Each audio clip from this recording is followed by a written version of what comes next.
4:30. I'm ready. I hope you are. Optimization.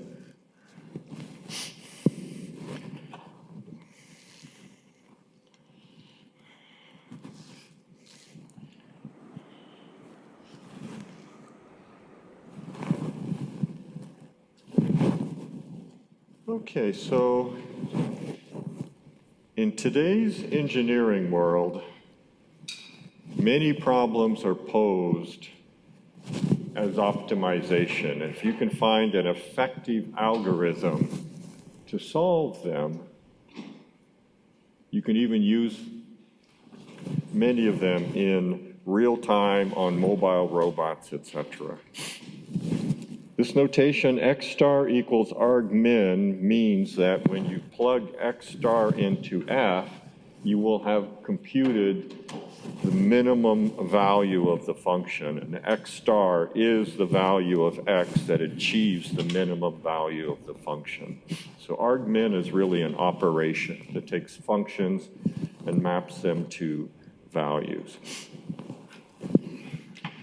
So how to choose a direction if you have a current value of the state vector, the xk, what's the next value such that you can keep decreasing the function? It's very hard to do it if you just deal with the nonlinear function itself, but if you use linearization and knowledge of the dot product or inner product, then it becomes much more intuitive. So if we linearize the function around xk, we can write it as the value of the function at the given point plus the gradient of the function dot product with delta x. And you want to choose delta x then such that its dot product with the gradient is negative. And one way to do that is just to choose this particular delta x. And when you do that, f of xk plus delta x is the original fk, and it's approximately decreasing by the norm squared of the gradient of the function, scaled by the step size. And the way that works out is if the red line here is the positive gradient, and I've labeled the other side as the negative gradient,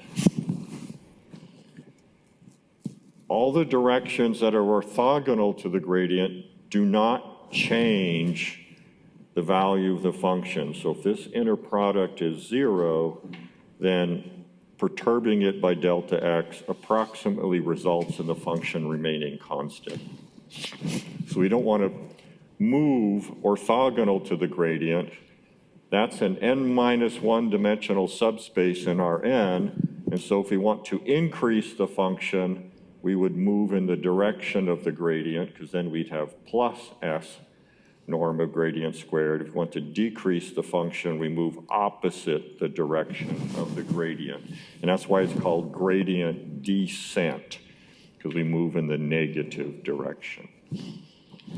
And by posing things with the dot product, we understand all of the unfruitful directions to explore. So that's the cool thing about the dot product. And so gradient descent, without any constraints, is simply this. You take your current value, linearize the function, and then you step along the direction, negative direction of the gradient, and you usually adjust the step size. 0.1 is a good value to start with, and then you play from there. Okay? Questions on how gradient descent works, pure gradient descent? Everything? No one's going to ask a question? Okay.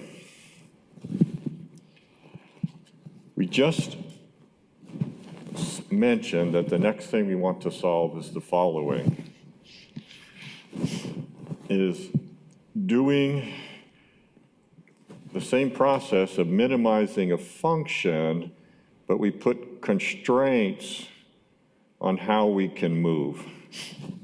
What we're going to do when we get to Julia is we're going to do a path following problem or a path planning problem. We have a point A and a point B and waypoints. So this is like a robot in a factory going to this bin, collecting something, going to the next bin, etc.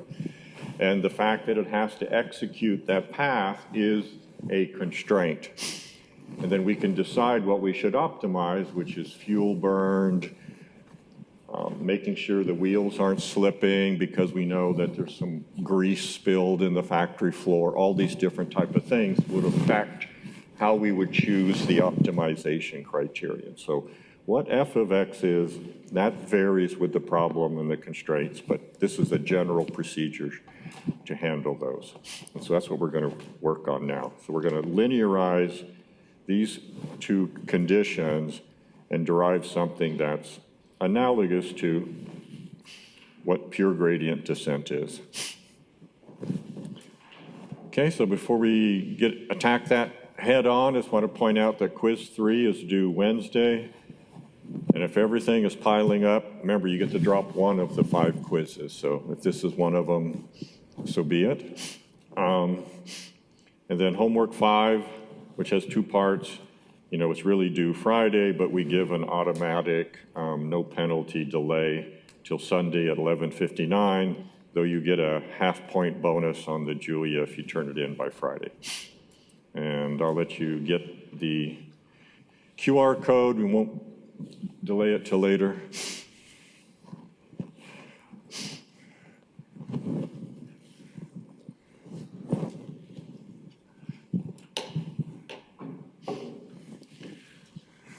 And Max will make it live when everybody says it's not. No. No teasing me today. I don't want teasing. It's okay.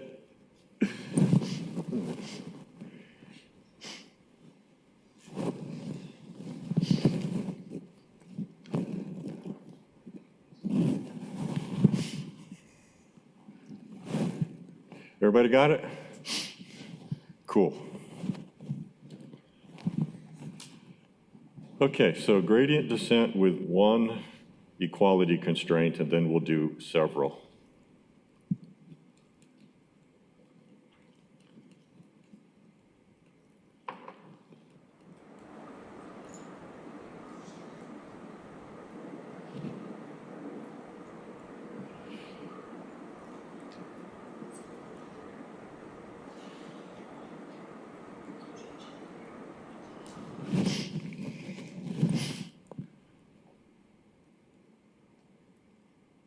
So we have f takes Rn to R is our cost function that we're trying to minimize. G, and I'm dropping the equality because we're not treating inequality. And so G of x equals 0 is our constraint.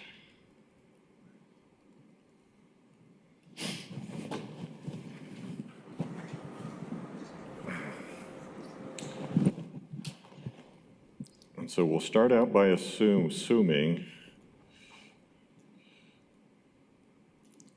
that we have some initial point, xk, and it satisfies the constraint.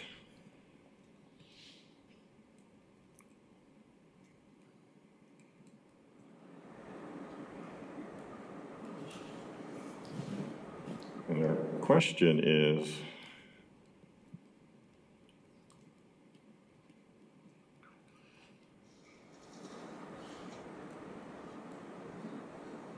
how to choose a step direction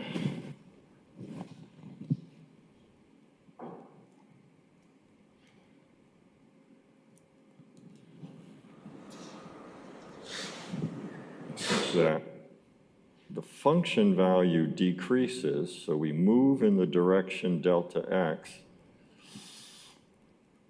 we decrease the function, but we don't mess up the constraint.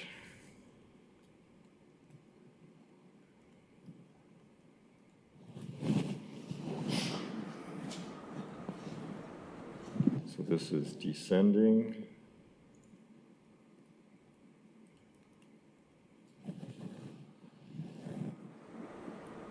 this is constraint satisfaction.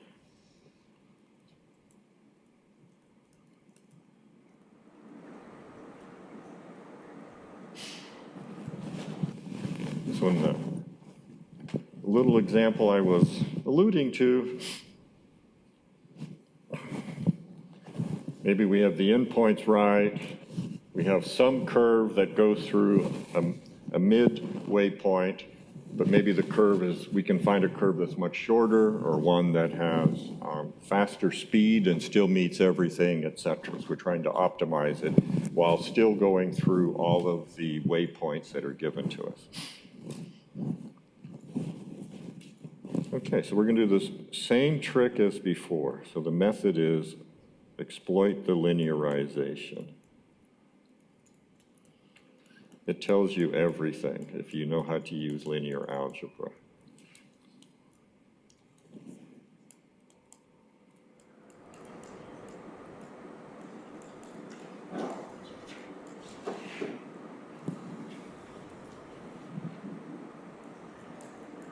So f of xk plus delta x is approximately f of xk plus gradient at f of xk dot delta x. And so we still need that dot product to be negative in order to descend.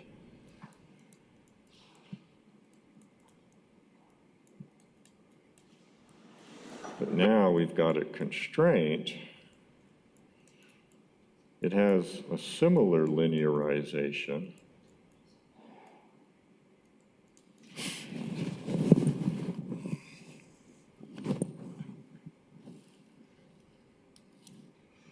So we assume this is satisfied. And if we want 0 equals here, then we need this dot product to be 0. And we want this dot product to be negative in order to descend.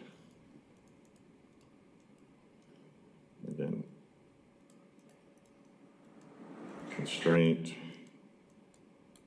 satisfaction. I'll just abbreviate it like that, okay? Okay, so to first order on the linearization, if we can find a delta x that satisfies these two conditions, we will simultaneously decrease the function without messing up the constraint.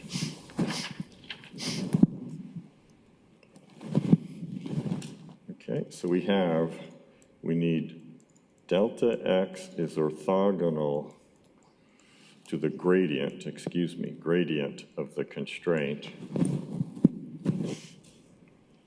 That's what the inner product being 0 is. So let me see if I can draw a picture. You've come to fear every time I draw a picture because I'm not very good at them, but do what I can. Okay, so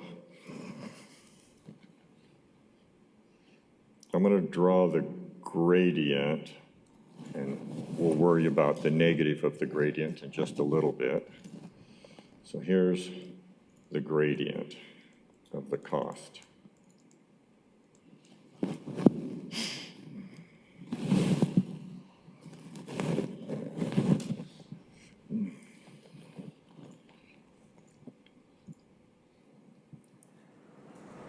Let's suppose this is the gradient of the constraint.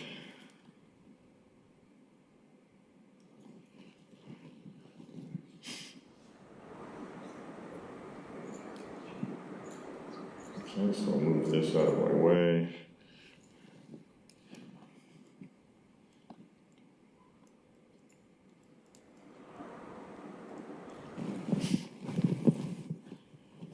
In which directions am I allowed to move without messing up the gradient? Almost, is that almost orthogonal? That's pretty good. Okay, so let me make that a different color.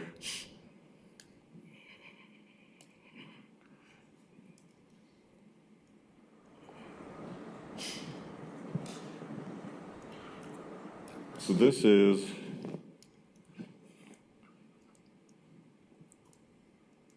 delta x orthogonal to the gradient of g of xk.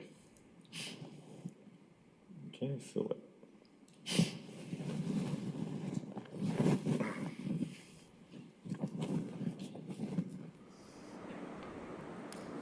this is the picture.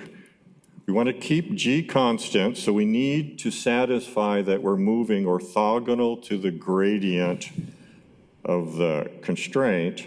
So we need to move along this line, and yet we'd like to have a component such that we're moving along the gradient, okay? So if we project this, if we were doing negative of the gradient, it's just the flip of this, okay?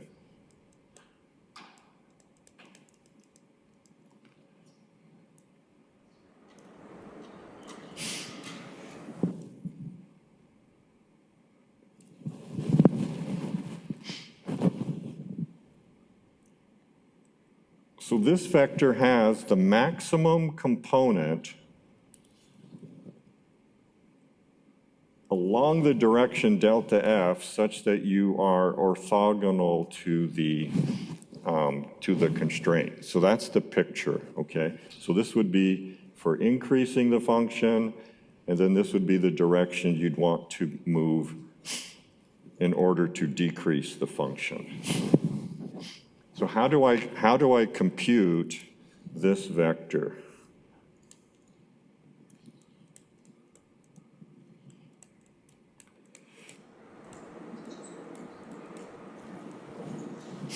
Okay, so what I've really done is I'm writing the gradient, or its negative, as a linear combination of a vector that is orthogonal to the constraint,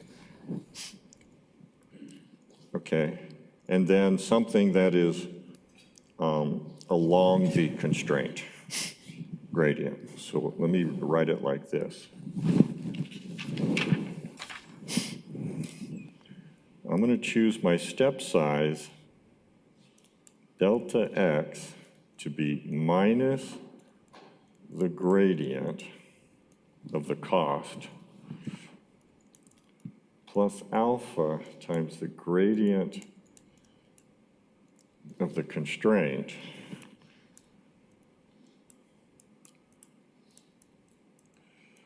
and choose alpha such that delta x is orthogonal to the gradient of the constraint.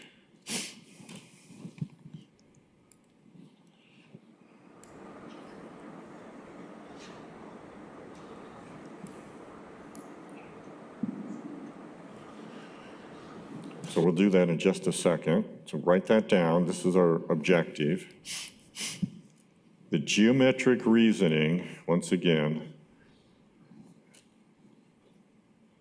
if this dot product is 0, g stays constant at 0. Come on. Hey, you can't lock up on me. I'm giving a lecture.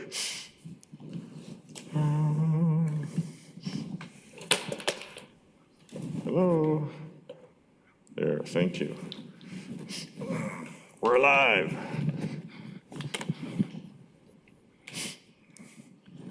So we want to move orthogonal to the gradient of the constraint, and then as much along the direction of the gradient of the cost as we possibly can. And that's what we're going to do. So we're going to solve for a step direction that is the negative of the gradient. That would be this. We need to subtract off this component that's parallel to the gradient of the constraint in order to end up with the vector that's lying in the set of vectors that are orthogonal. Does that geometry kind of work for you guys? Yes? Yes, no, no. Okay. Okay, so let's just do that then. So 0 equals minus grad f of xk plus alpha grad constraint dot grad of the constraint. Dot products are linear on the left or the right, so this is equal to minus gradient f of xk dot gradient with g, dot product, the gradient of g, and then plus alpha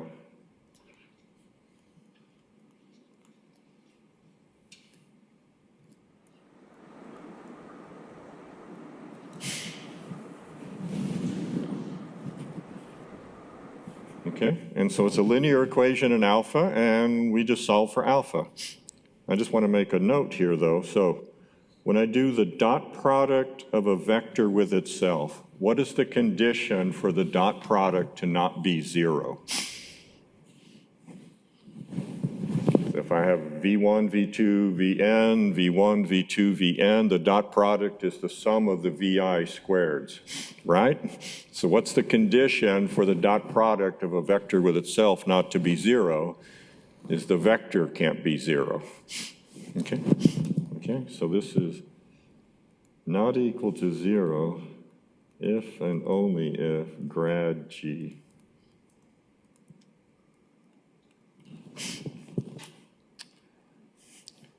Okay, now, if the gradient of the constraint were 0, it doesn't matter, any delta x is going to work, okay? So that's the condition that we're really working in normally, is that gradient is not equal to 0. So then we can just solve for alpha. Alpha is equal to the gradient of f xk dot gradient g of xk divided by dotted with itself.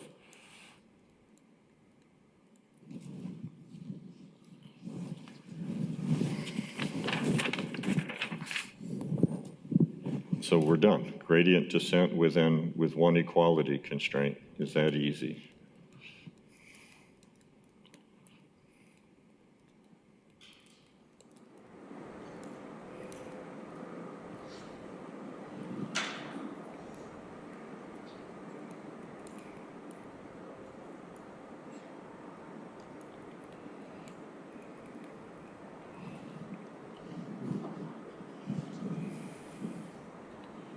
Okay, I'll copy the delta x we just computed. We wrote it as minus the gradient of the cost plus alpha, and now I need to plug that in, so it looks a little bit messy, but in code we don't care. Gradient f of x of the cost with the constraint over gradient constraint dot product with itself. That's alpha. And then it was multiplied by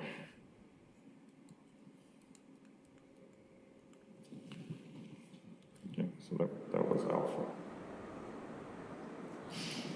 It's a scalar.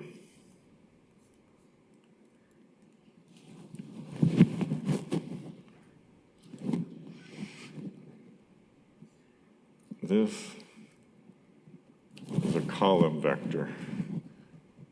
This gradient is a column vector. Hence this is the sum of two column vectors, and it's a column vector. Okay, so there's our step direction, and then our update law is xk plus 1 is xk plus s times delta x. 0 less than s less than 1 step size.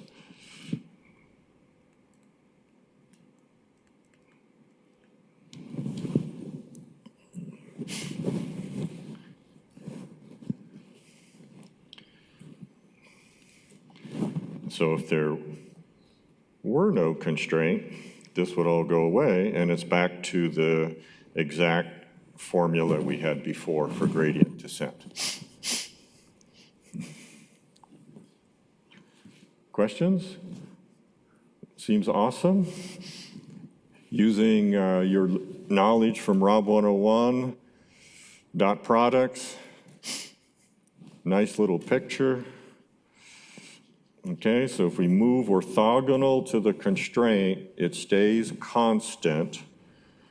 And so now, how do we move that and then maximize the contribution of descending for the cost function? So for us, descending, we move this way, unless I put a minus here and a plus, and then my picture would be probably better.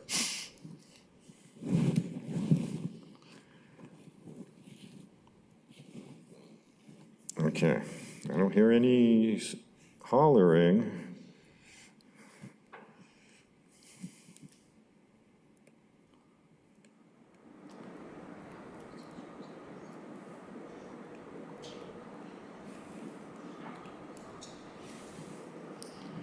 Okay, so we're going to do this one mostly in Julia, but we're going to do enough of it that we understand what the code is doing.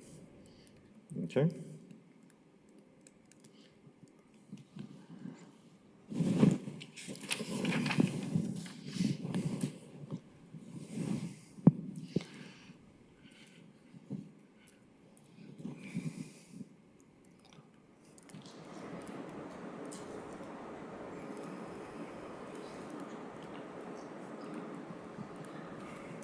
Our usual argmin.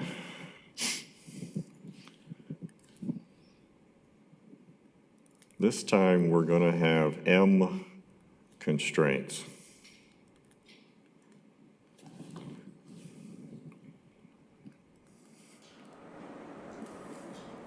So scalar valued cost.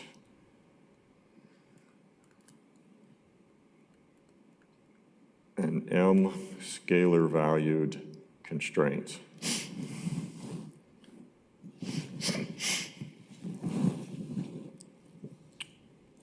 So I'm going to write it down, but let's remember where these problems come from.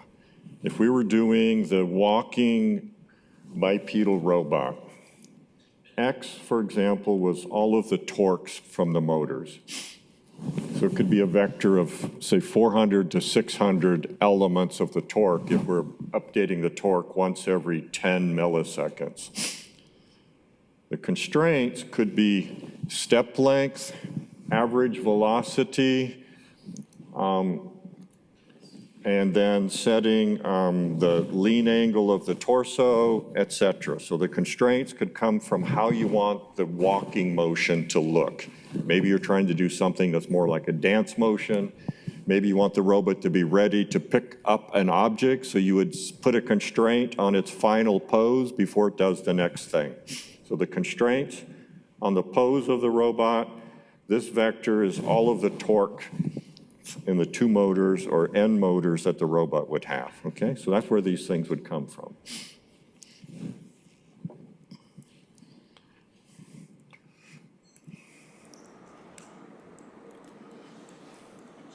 Let xk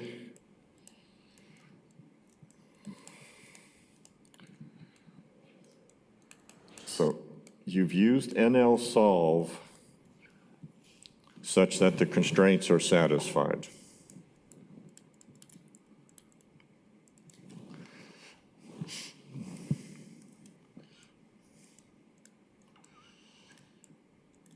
You seek delta x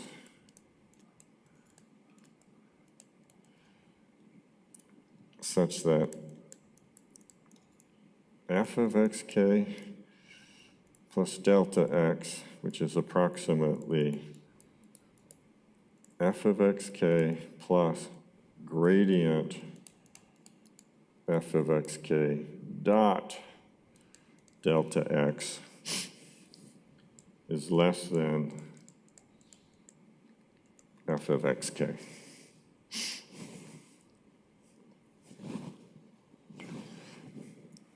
And then you want all of these constraints to still be satisfied. So we're using linearization.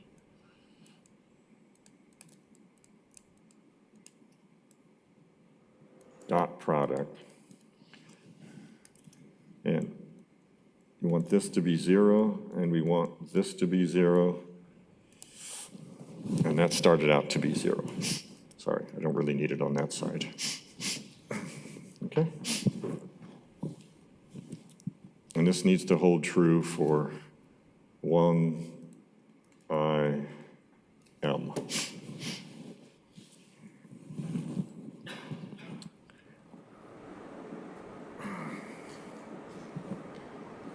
Okay, so conditions. We need this to be negative, and we need all of these to be 0. So we need, oh, you guys let me do that.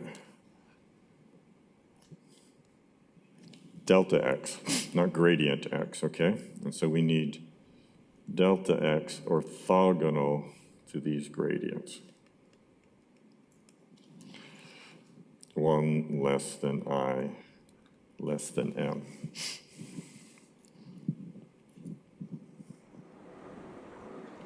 Let's summarize that. We're familiar with this.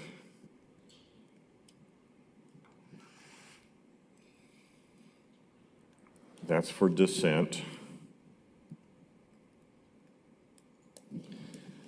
Then the only thing different is instead of having one constraint, we have a bunch of them.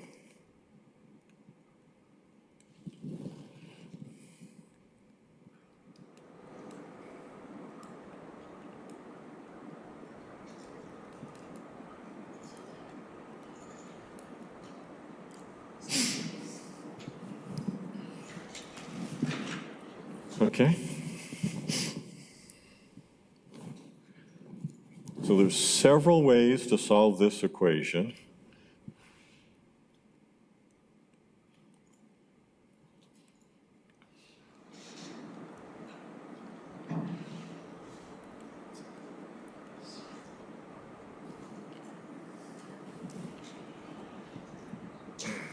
So we do this before.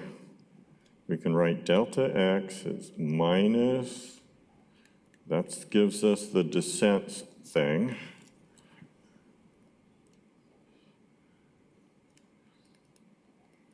Then instead of having just one alpha, we have m of them.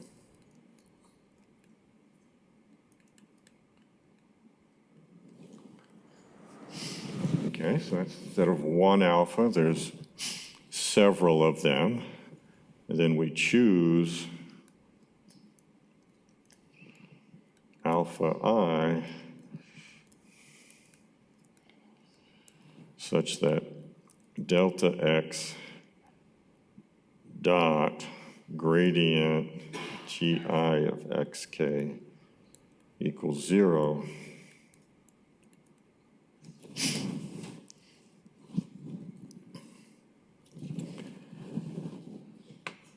Okay? So it's the same thing, but it's a whole bunch more linear equations. And then here's the kicker.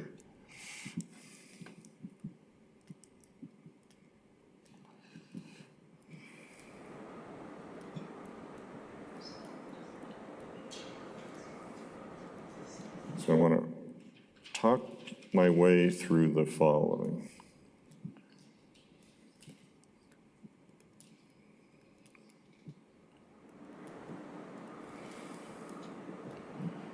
To the set of vectors,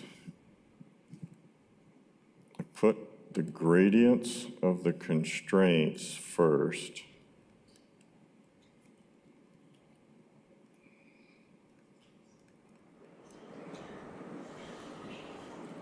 And then, just to highlight it, I put the negative of the gradient of the cost at the end. So this seems like magic, okay? So why does it work?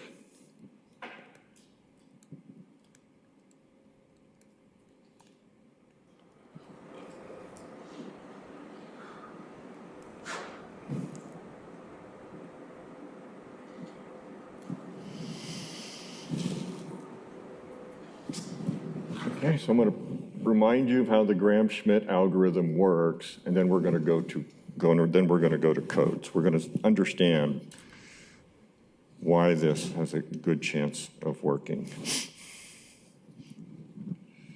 Gram-Schmidt, please. Gram-Schmidt for $200.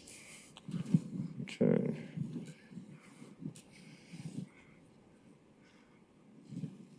Hey, what happened?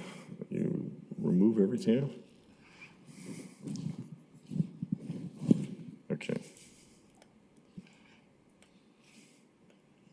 Get my text back. Okay. I don't know what happened to it.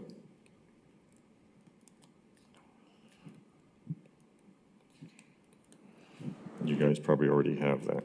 Gradient G1 of X, gradient Gm of X minus gradient, xk.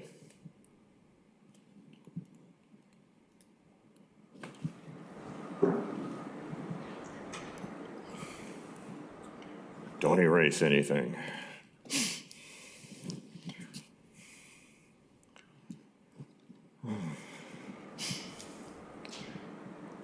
Okay, so here's the Gram-Schmidt algorithm. These are the vectors we start with. They're assumed to be linearly independent, and you generate a new set of vectors with these processes, and you get a set of vectors, v1 to vm, same number, that they're all orthogonal one to the other. And the important thing is, as you go down, the subspace that you generate with, say, U1 and U2 is the same as the subspace you generate with V1 and V2. Remember, that's all linear combinations. And then with U1 to UM, the same thing here. What does this formula look like? Okay, so this is our formula where we started with this is the gradient of the constraint when we had 1. This is the gradient of the cost, and we solved for alpha such that our delta x, which was this, would be orthogonal to the constraint. So all you do to get Gram-Schmidt is you write V2 is U2 minus a constant times V1, and then you solve for the constant such that V1 dot V2 is 0. And you get the same formula we had with a single constraint. What did that look like? Okay, so there's U2, U1, U1, U1. Well, this is going to be minus U2 there. Okay, and that's where the minus sign comes from. We make this the minus the gradient of the cost. And these are the gradients of the constraint. And so now, this is our step direction when there's only one equality constraint. Okay, so suppose there are 2 equality constraints, and then we put in the negative gradient of the cost there. Gram-Schmidt gives you 2 new vectors, V1 and V2, whose span is the same as the span of the original gradients of the equality constraints. And then you're solving for new coefficients, alpha 1 and alpha 2, such that V3 dot U1 and U2 is equal to 0. And that's if and only if, because they generate the same span, that V3 dot V2 and V1 are both equal to 0.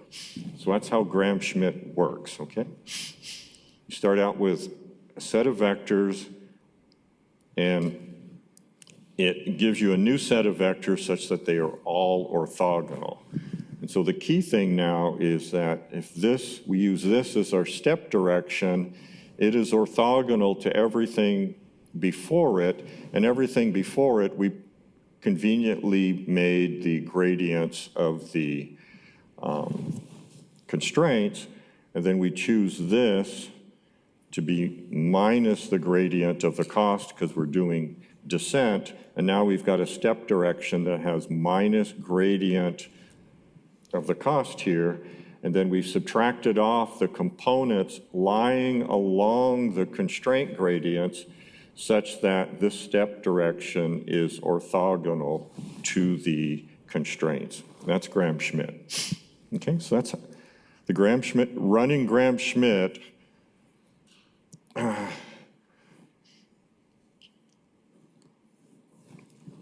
Wow, everything keeps disappearing. That's not good. I'll fix it before we come back. So.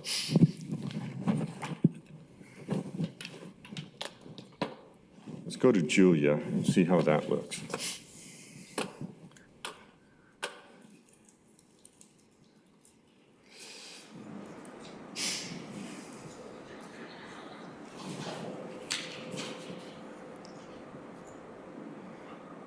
Oh, okay, I'm just going to mention this. This is demo 3, which is minimizing the distance, finding the distance of an ellipse to the origin. So the function you're minimizing is the distance from the origin to any point on the ellipse. Okay, so the constraint is that this point has to be on the ellipse, and you want to find all possible points and then choose the one that gives you the minimum distance.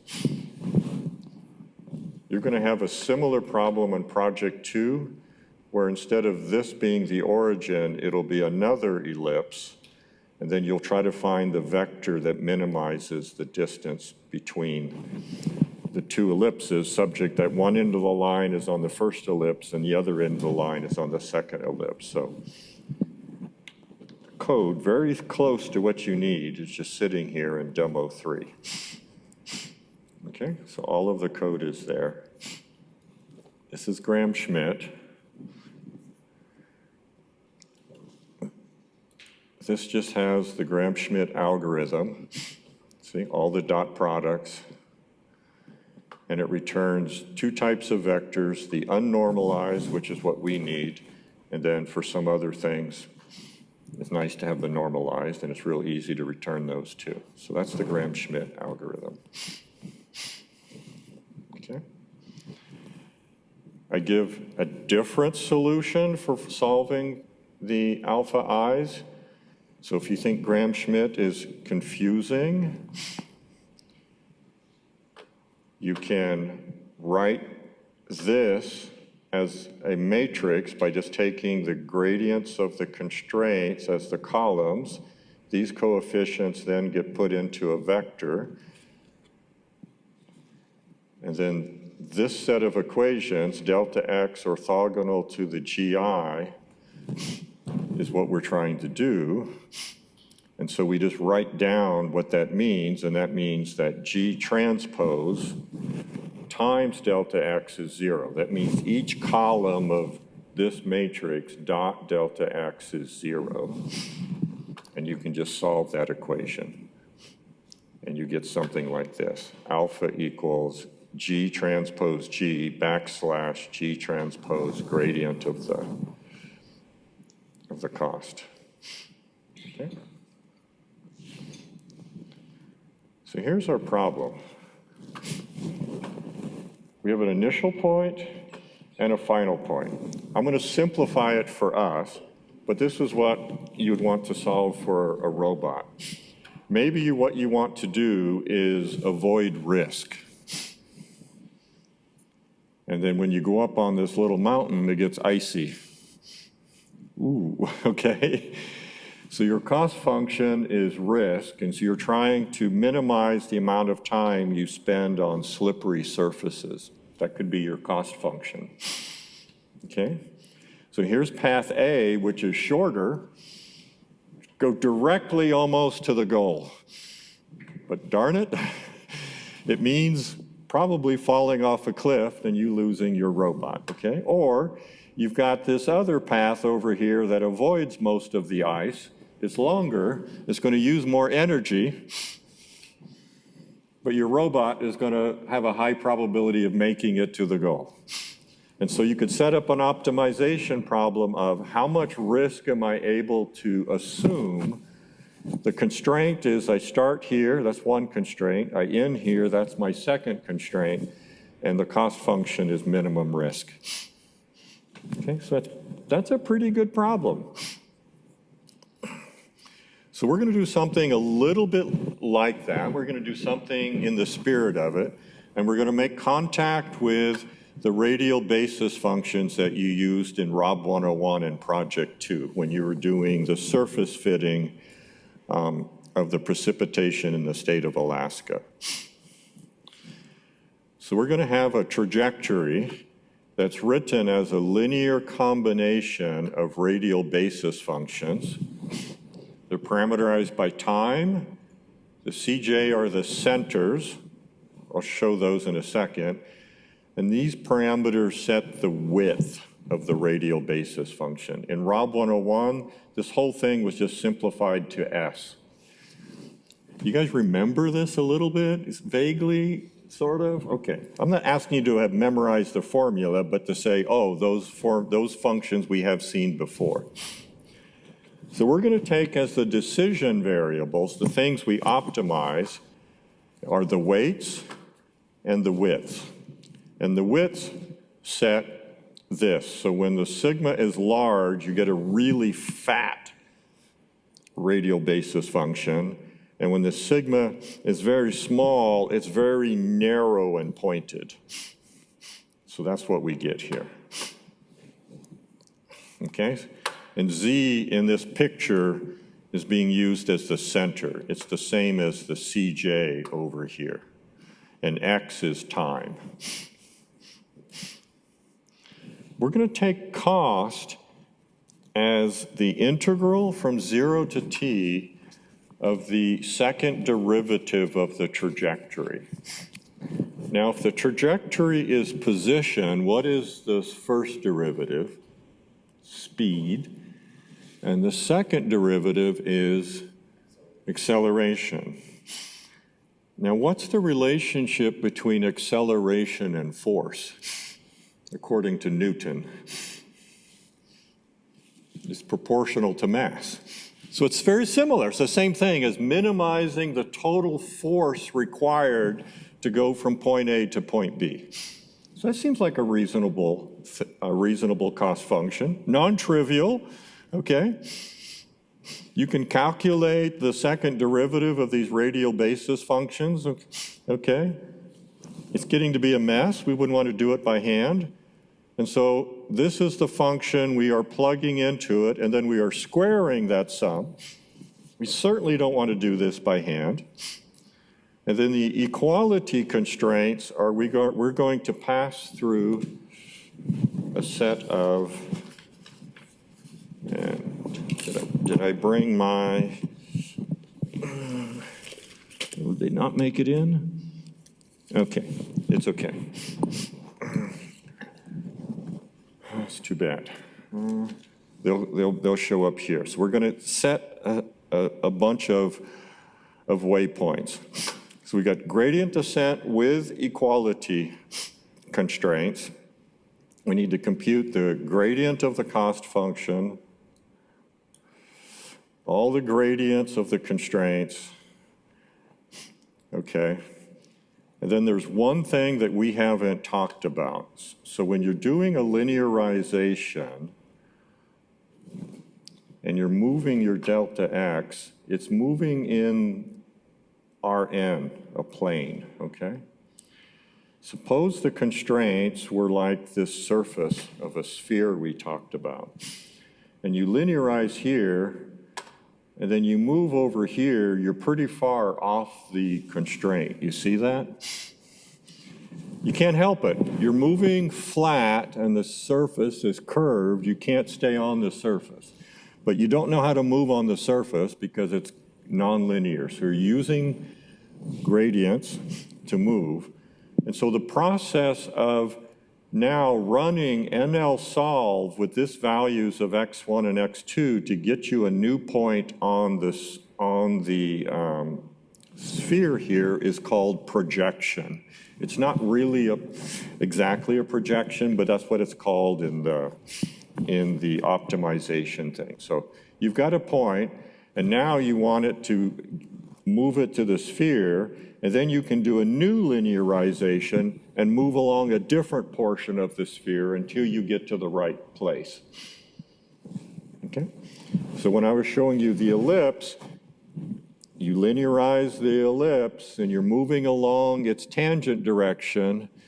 So you're keeping the ellipse roughly constant, but then you have to, every once in a while, push yourself back. So when you're doing gradient descent, we're not doing Lagrange yet. You're doing gradient descent from time to time.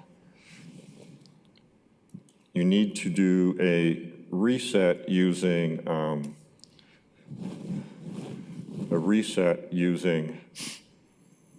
NL-solve. So you'll descend, descend, descend, NL-solve to get the constraint satisfied, descend, descend, descend, descend, and then get the constraint satisfied. So that's built into this code. So I've got the code with my helper functions, Gram-Schmidt, my plotting functions. I get my problem all set up, and then I've got all my radial basis functions. I use forward diff.gradient to calculate my gradients.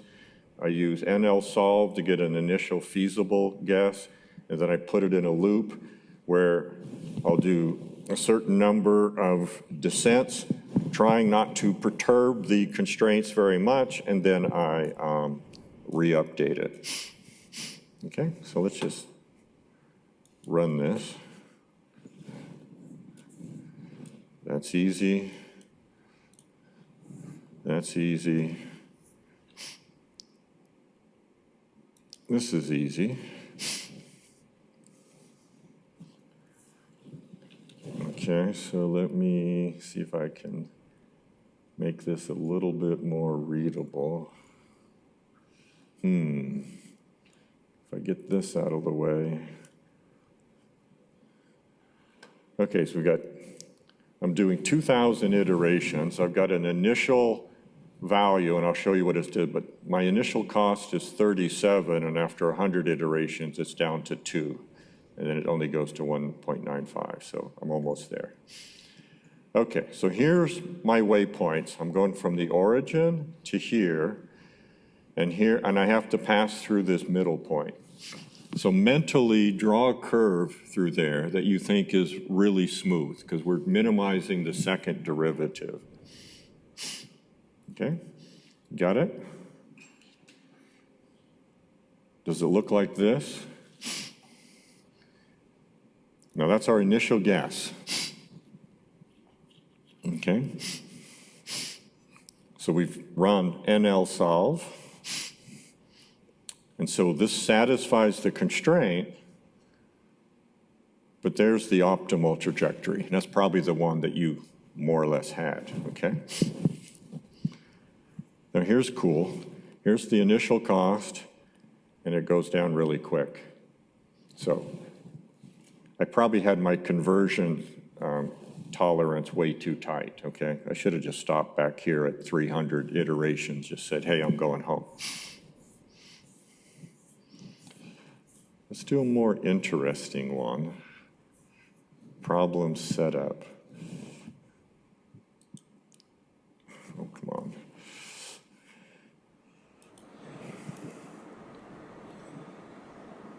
Okay, there's my parameters. I run, and I want to get down here as quickly as possible while it's iterating.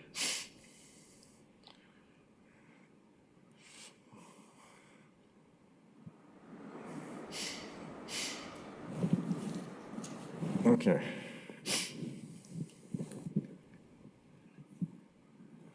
What do you think about this? Here's the initial point.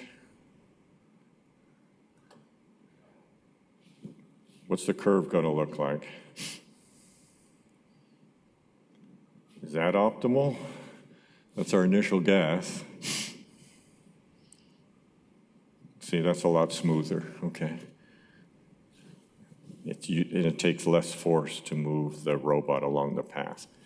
So we're minimizing the integral of the acceleration squared, so it's minimizing the total force squared to go from A to B while passing through these two intermediate points. So the constraints are 1, 2, 3, 4, and then the cost function is choosing the weights and the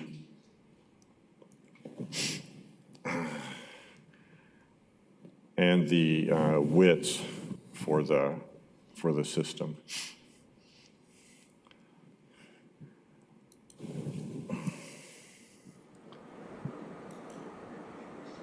This one's a little crazier, then we'll take our break.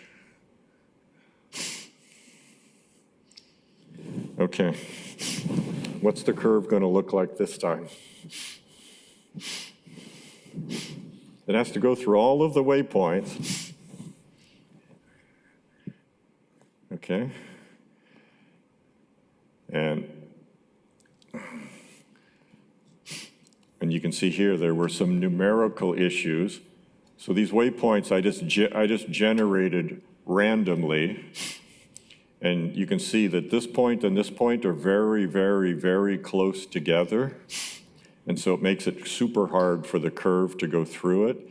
And it caused some convergence issues. That means I need to go back and adjust the step size S and things like that. Okay, so I wanted to show you what happens when things are not as perfect as you would like them to be. So get a different random set.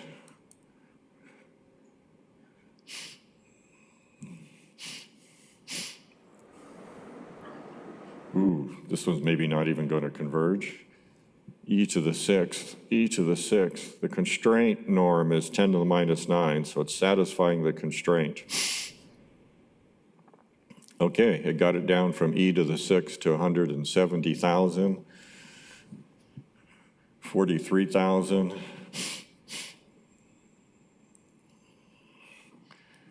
Okay. These are just random waypoints. It's running in real time in the cloud, right? Down to 7,000 from something 10 to the 6, so 7 times 10 to the 3, 6 times 10 to the 3. Our constraint is satisfied. We're almost, I set the maximum. We've got 30 decision variables here because I've got 15 radial basis things, so 15 weights, 15 centers to choose. There's the points. There's the initial curve. And which one do you like better, the initial one or the final one? The final one, okay? So optimization works. And that's why you use it, is because you've got something you want to minimize, and it could have been fuel burned on this path. But the constraint is going from A to B is not going to allow you to move parts from this bin, pick them up, move them to here, or maybe this is a bus route that you're running in the parking lot, whatever, okay? So it's up to you to formulate the problem, but this general technique of gradient descent with equality constraints allows you to solve all of these problems. Now, what you'll get introduced to in project 2 is you'll be applying this on something simpler than what I gave here to start with. The second part of project 2, you're going to design a tumbling maneuver for a gymnast. And then the last part, you're going to design a diving off of a 10-meter platform with a hinged model, and you're optimizing the torques at the hip plus the initial velocity pushing off of the platform. So it's not a springboard, it's a platform. okay? So you're going to have about 150 variables to optimize. Your constraint is that you stick the landing. No belly flops, okay? Now, if you're in a calculus class, the problem you have, I think I've told you, is you minimize the surface area of a tin can, a cylinder, subject to the volume is fixed, like at 8 ounces, okay? 1/4 liter. Which is more fun, the diver or minimizing the surface area of a can? And in the project, you'll be introduced to JUMP, which is a professional package for setting up these types of problems. And it handles not only equality constraints, but it handles inequality constraints. So my robot, when it's walking, I would like to put an upper bound on the torque required from the motors. I don't know what that is, so I can't set an equality constraint on the torque, but I know it can't exceed 20 Newton meters, okay? Or 3 if it's a little tiny drone. So I set constraints. They're inequality constraints. To learn about that, you need to take a full course in optimization. It's way beyond what we can do in calculus. But at least here, we've analyzed the problem enough and shown, but just by using simple ideas, you linearize the function, you turn it into a linear algebra problem using the dot product, and then you can figure out these equations for solving a descent direction that leaves the constraints almost constant while descending the cost. It's awesome, come on, okay? Anyway, we'll take our break, we'll come back, and I'm just gonna give a heads up to see the textbook.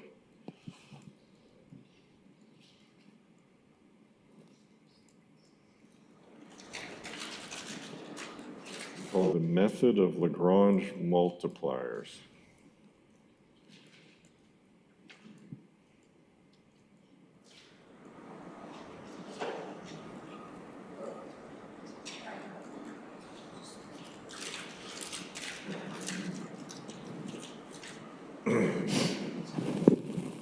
So you'll see it in some of your classes, so it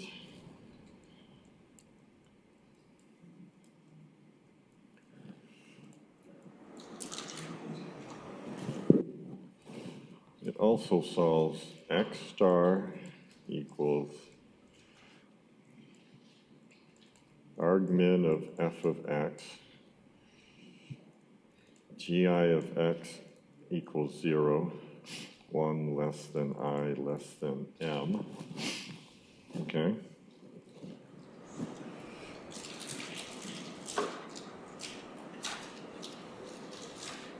A bunch of examples worked out in the book.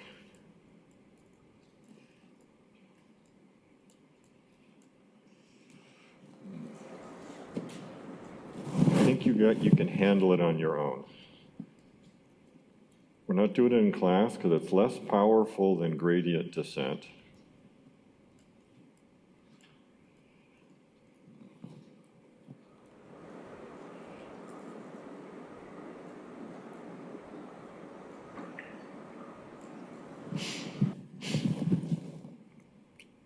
Sadly, it's more common in your engineering courses.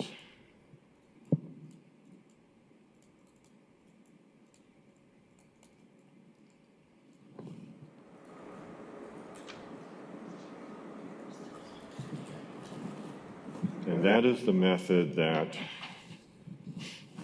in your calculus courses you do the minimize the surface area of a tin can subject to a fixed volume. It's the method of Lagrange multipliers.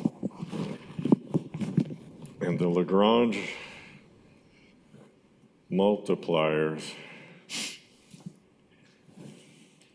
they're essentially these guys right here. They call them lambda i's for that. But you get a set of simultaneous equations.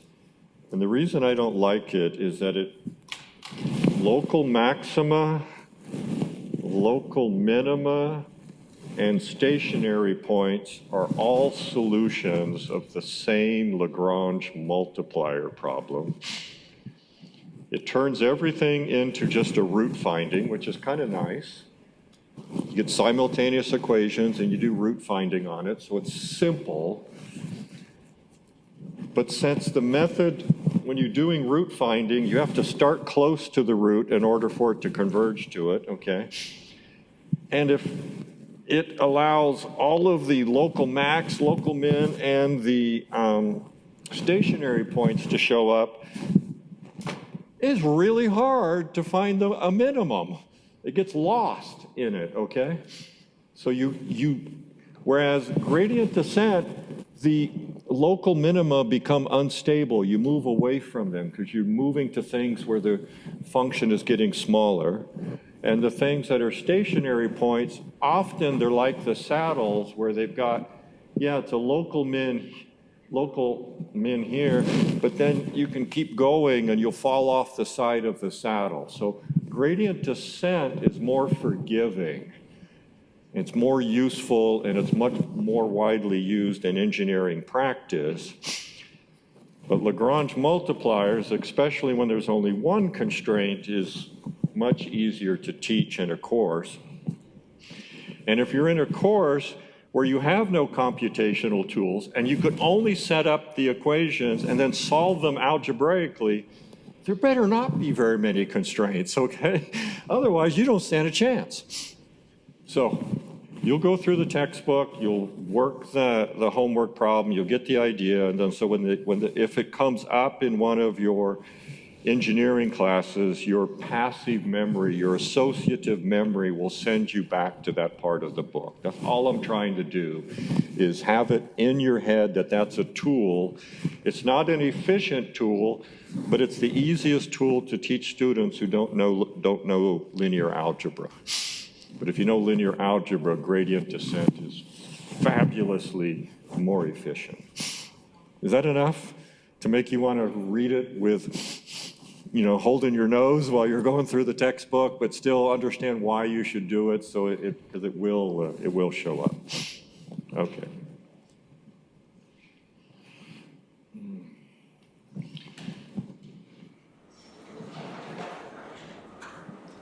Okay, so we're gonna start. How to say this? We're in chapter 6. Differential equations, we start solving them in chapter 9, but you can still understand what is a differential equation and where they come from, and they belong in this chapter. So we're going to start learn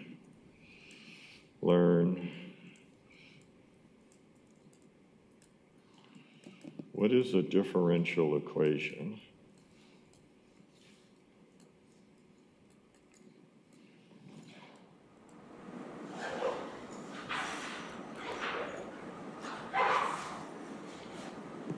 How do they arise as models of mechanical systems?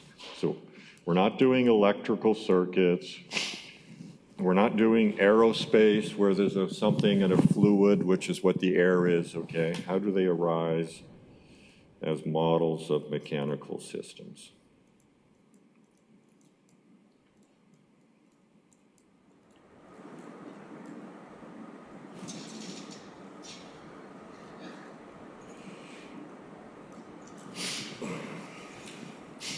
Okay, so that's our goal for the rest of today and some more on Wednesday. Okay, so that's fine. First is a notation.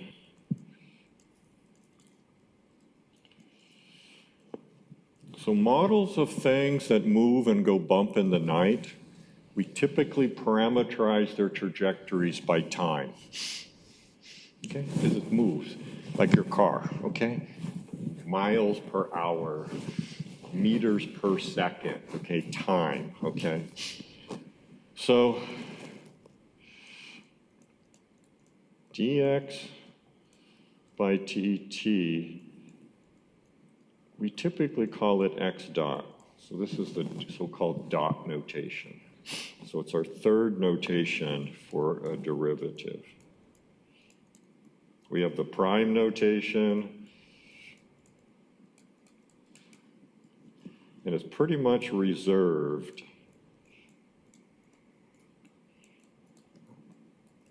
for the independent variable being time.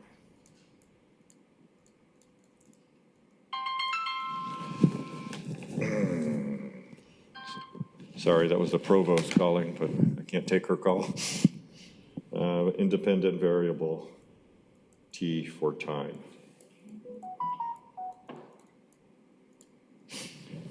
Okay, so that's not a big deal, okay? So the dots. If you have a second derivative, you put 2 dots. You have a third derivative, you can put 3 dots, but no one ever puts 4, okay? It just gets too messy. You can't keep track of all the dots. Okay, so that's the first thing.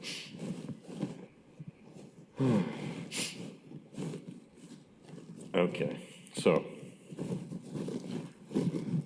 I'll move this stuff to the end later. So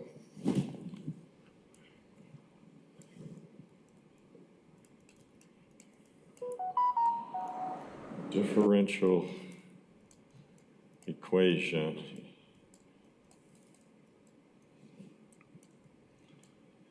is an equation that involves a derivative. That's all it is, okay?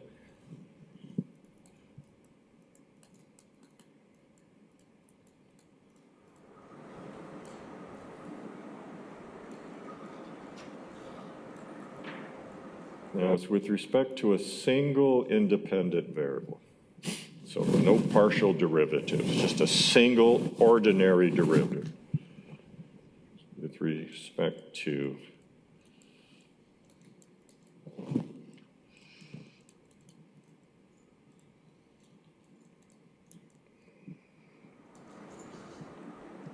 doesn't have to be time. It could be, if you're modeling heat in a bar, that distance is what your independent variable is. So it's okay to use something besides time, but it's typically that. So we've actually already seen one example of a differential equation. Okay.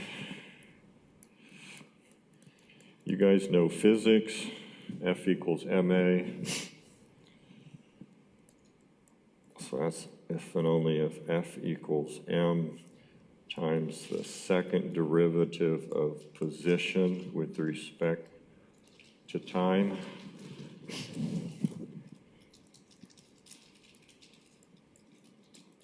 So F equals m x double dot of t. So here's the differential equation. The second derivative with respect to time equals 1 over the mass times the force. It's an ODE, ordinary differential equation, but we'll worry about ordinary later. Okay, so that's a differential equation. We use those in project 1, right? Because we had acceleration from the initial measurement unit, and we integrated it once to get velocity, and we integrated it a second time to get position. You actually solved a differential equation, okay? That's what you were doing numerically, is you were solving a differential equation. Let's do another example, a pendulum.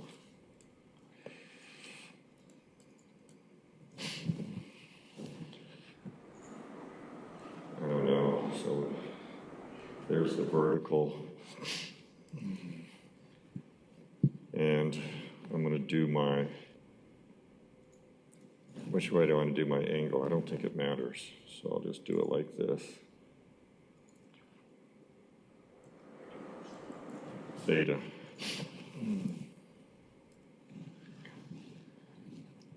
And the model is theta double dot of t equals minus the gravity constant over L. So that's L times the sine of theta. And G G equals 9.8 meters per second squared, roughly, okay? There's some more decimal points there. It's gravitational constant. There's a differential equation.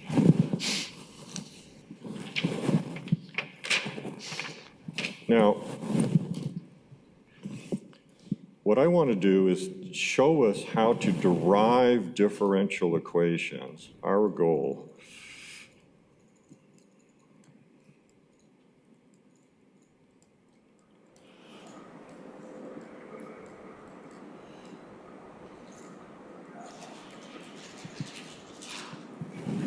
Okay, I just told you that's the equation for a pendulum. But where does it come from? And how many robots have we seen that consist of a single link and a single mass, okay? How many? I can't find one in this building, okay? Can't do it. Darn. Not too many pendulums, okay? What would you do if there are 2 links and 3 masses, etc.? So our goal is to be able to derive the differential equations, not to solve them. We'll do solving them in chapter 9. You've already solved some in project 1. You're going to solve some more in project 2. But shh, don't tell anybody who's not listening, okay? Our goal is to be able to derive differential equations for more complicated models.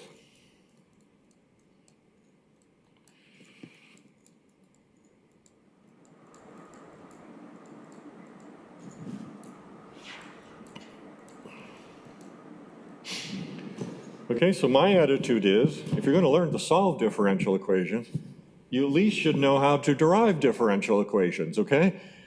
So what they'll do in a standard math class is they just write down x dot equals blah, blah, blah, and they give you a picture of it, and they give you another equation, they say it comes from, I don't know, predator-prey model, and we give you another equation, and that's how viruses propagate.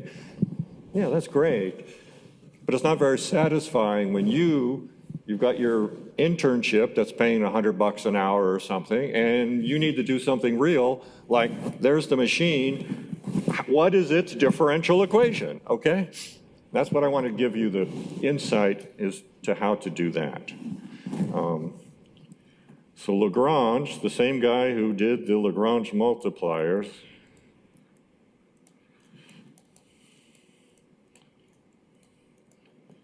invented an energy-based approach to this.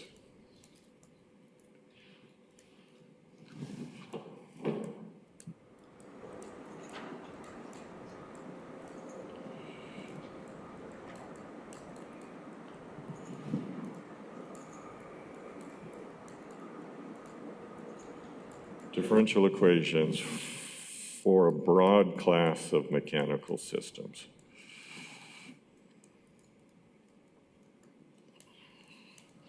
So all of the robots I ever worked on, I use Lagrangian dynamics, and that's what we're going to do. Broad class of mechanical systems, such as robots. Yeah, baby. This is calculus for robots.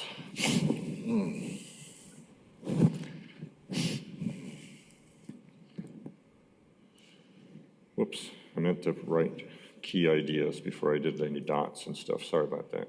So, key ideas.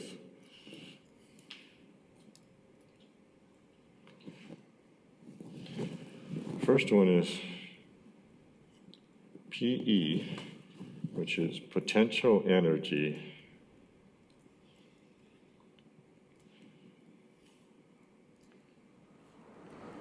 and that's energy of position.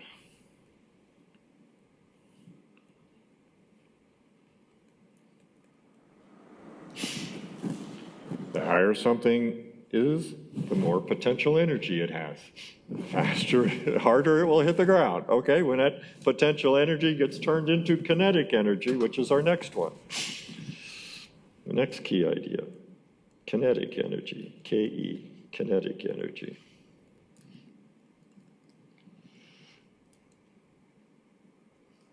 and that's energy of motion.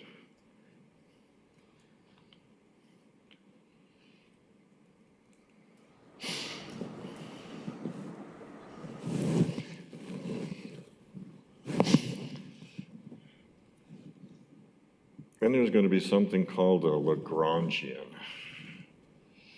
which is kinetic energy minus potential energy.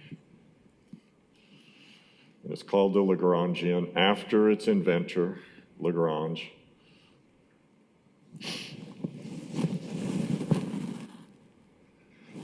Then there's the secret sauce.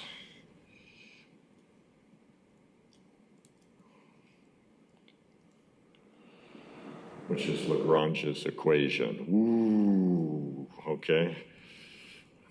Keeping it a secret from you, Lagrange's equation. And Lagrange's equation allows you, once you calculate potential energy and kinetic energy, and you form this thing, which is just the difference of those, and you do a couple of derivatives, the differential equation just falls into your hand. Now, when we get into the details, you're going to see that, yeah, but those derivatives are painful, okay? But how do we handle painful derivatives in this class? Software, okay? And that's what all engineers do. The equations for CASI fill up 100 pages, okay? They're derived using Lagrange's equations. The potential energy and kinetic energy is probably 2.5 pages, okay? A human could do it, though we have tools now that help us even do that, okay? But this is how real engineers work. Now, it's not taught in a standard calculus course because you have to do all the derivatives by hand. And you guys are terrible at algebra because all humans are, not because you guys are bad students. It's just humans get bored doing all these equations, okay? And the brain turns off and we make a minus sign mistake, we drop a half, and it's all garbage. Okay, so we need software to get us out of the mess.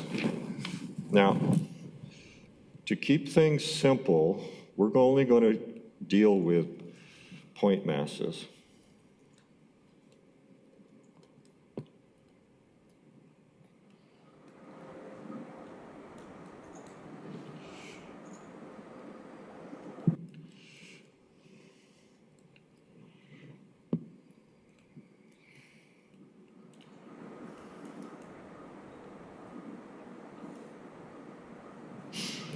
However, what is calculus? We've emphasized over and over, calculus is you understand something for a little bitty piece of a body and then you add it all up, and that's how you get it for the whole body. So if I can show you what the potential energy of a little bitty piece of mass is and the kinetic energy for a little bitty piece of mass, you guys can apply calculus and get it for the whole body. Now, when you take either ME 240, you won't get much there, ME 440, intermediate dynamics, you'll do it right, or if you take Rob 298, dynamics for robotics, under Fazeli and Gillespie, then you get it done right as well. So I taught you enough about about gradient descent that you can do stuff and you understand that optimization is powerful, but I'm not a substitute for an optimization course. We're going to do enough dynamics that you're dangerous, okay? But I'm not a substitute for a dynamics course. This is a calculus course, but I'm trying to open your mind to how this stuff works. Fair? Okay, thank you. I appreciate that, Devin. Okay, so.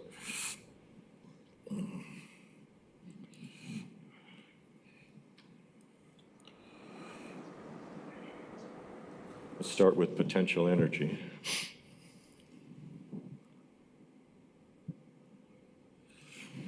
It's a point.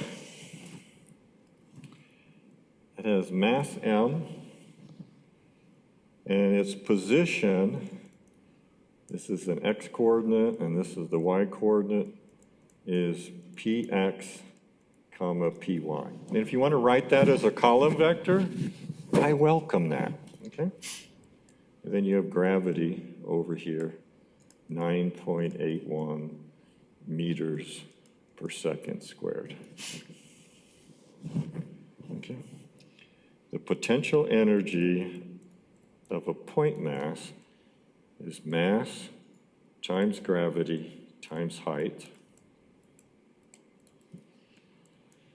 And so for just a point mass, not attached to anything, it's m times g times py. That's all it is. Okay.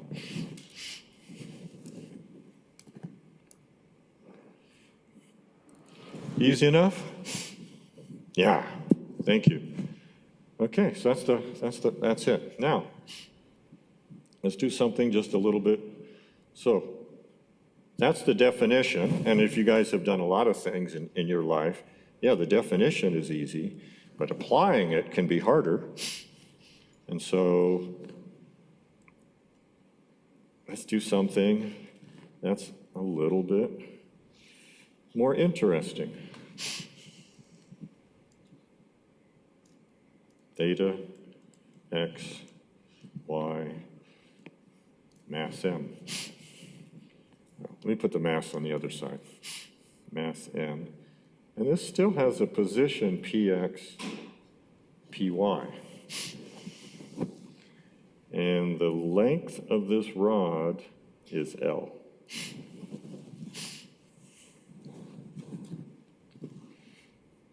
So the potential energy of the mass is still m times g times py. It hasn't changed.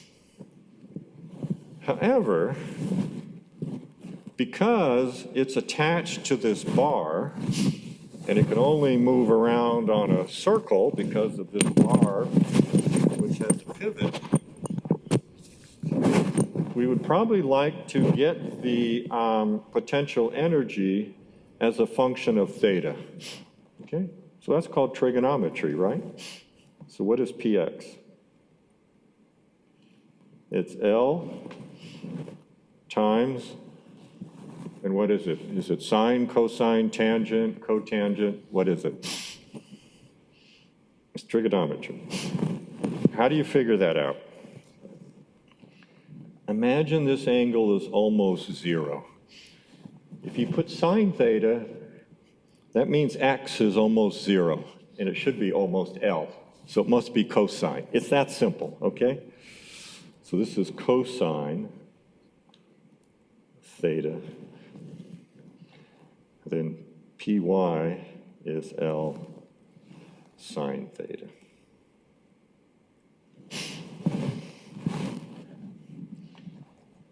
Now, I didn't do it, but if, like the pendulum, I measured the angle from the vertical, then when the angle is small, it's almost straight up, and then the cosine would have to go with the y, because when the angle is zero, I'm high. Okay, I'm just showing you how to check your work, okay? Because you guys are like me when you were that age. You make so many mistakes, okay? It's not like you're bad, you're the same as me, and I think I'm a decent human being, okay? So now the potential energy is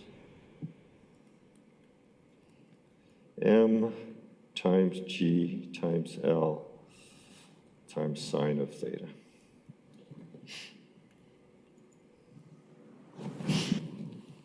Cool?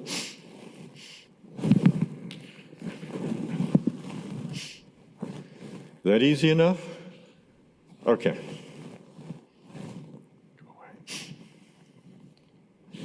What do we got? This stuff is cool enough that we can go to 620, but not anymore. No. Okay, so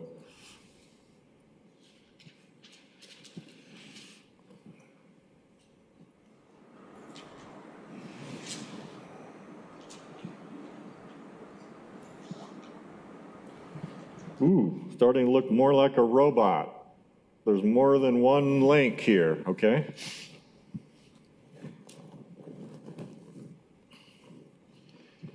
So L1, L2 for the lengths,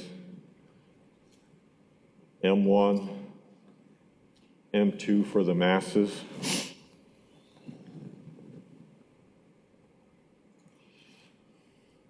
Theta 1.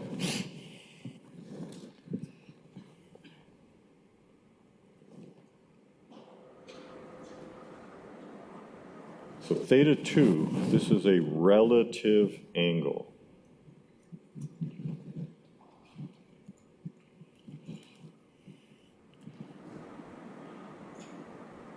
Like everything cool in this course, it's explained in chapter 1 on the pre-calculus, okay, where I was teaching you how to review trigonometry and why trigonometry is interesting. So why do we use relative angles? I need to measure this. We use a device called an encoder. Okay, what's an encoder? Usually optical. So it's attached to something. So this is like the base where the robot arm is. So the encoder is fixed, and then when the arm rotates, the encoder rotates. So imagine something's fixed, and you have these slots where light can go through it, and as the thing moves, more and more light can shine through, okay? That's almost what an encoder would be doing, except it has a laser, and it's looking at grooved lines, and the number of lines is 2 to the power of something. So 2 to the power 16 is a common, fairly inexpensive, $1.50 encoder, okay? So we use encoders.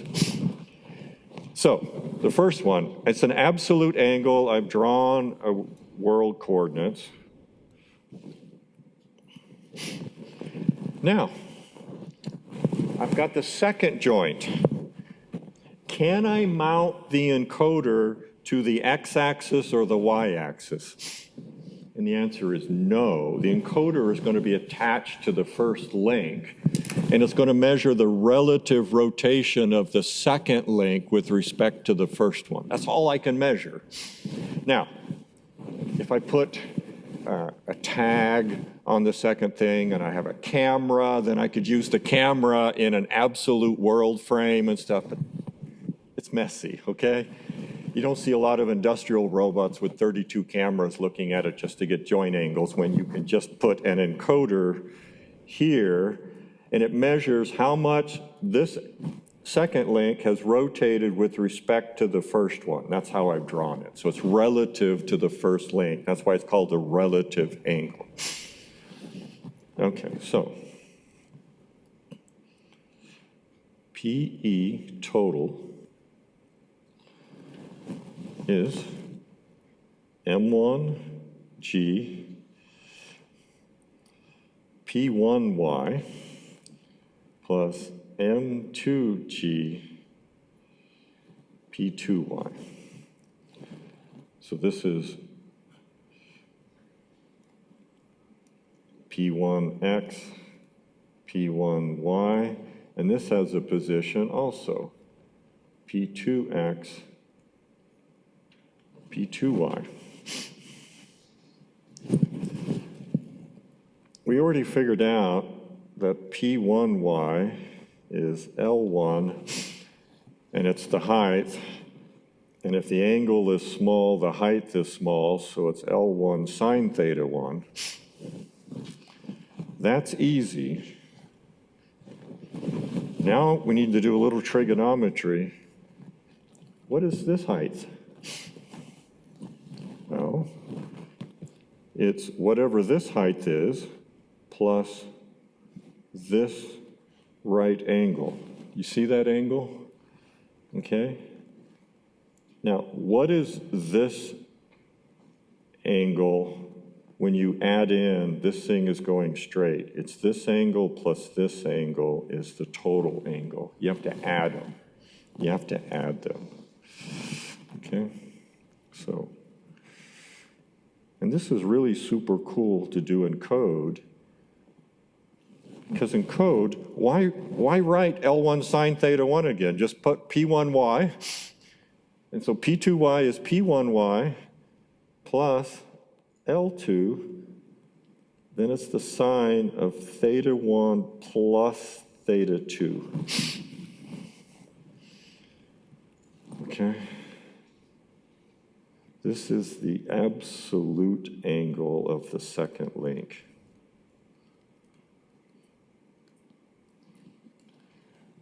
We haven't done any calculus yet. This is just trigonometry.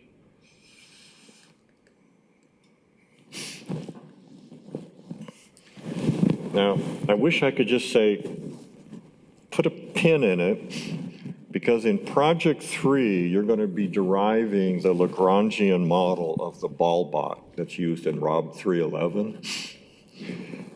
And I'm going to give you angles where one of them is absolute and the other one is relative, and then you're going to forget to add these last two. Half of you will forget. Who's it going to be? Devin, you're going to make sure it's not you, right? Because I called you out, okay? So I just did you a favor. You will not forget that on Project 3. I haven't called out Daniel, so he's the one. Just kidding. Okay? So, but it's simple. So you see how getting the potential energy is trigonometry. Nothing more to it. I'm going to show you, and we'll pick up here on Wednesday. Doing the kinetic energy involves differentiating the kinematics. So writing down the positions, that's called kinematics. We need their speeds. That's the time derivatives of those formulas. But that's just the chain rule. And symbolic calculations do that beautifully for us, okay? So if we want to build this Lagrangian that we talked about earlier,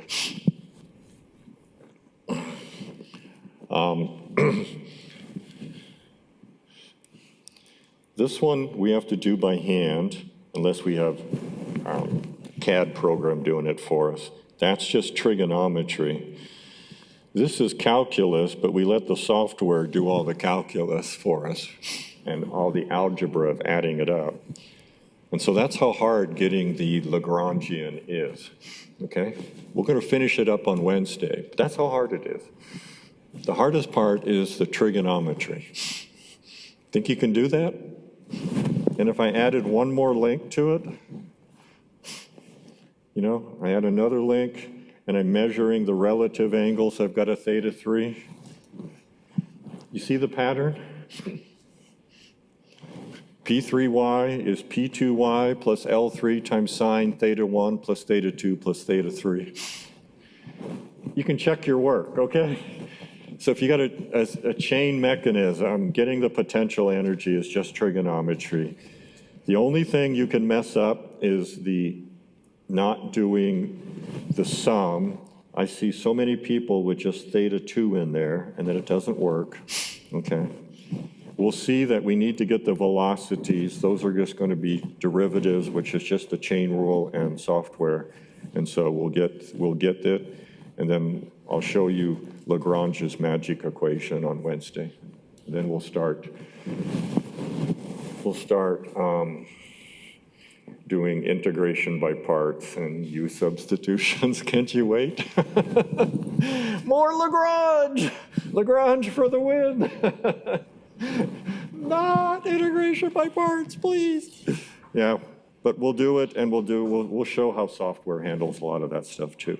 So we are smart. We are roboticists. Anyway, guys, we have one more lecture, and then it's spring break, and I need it as much as you do. So thank you. See you soon.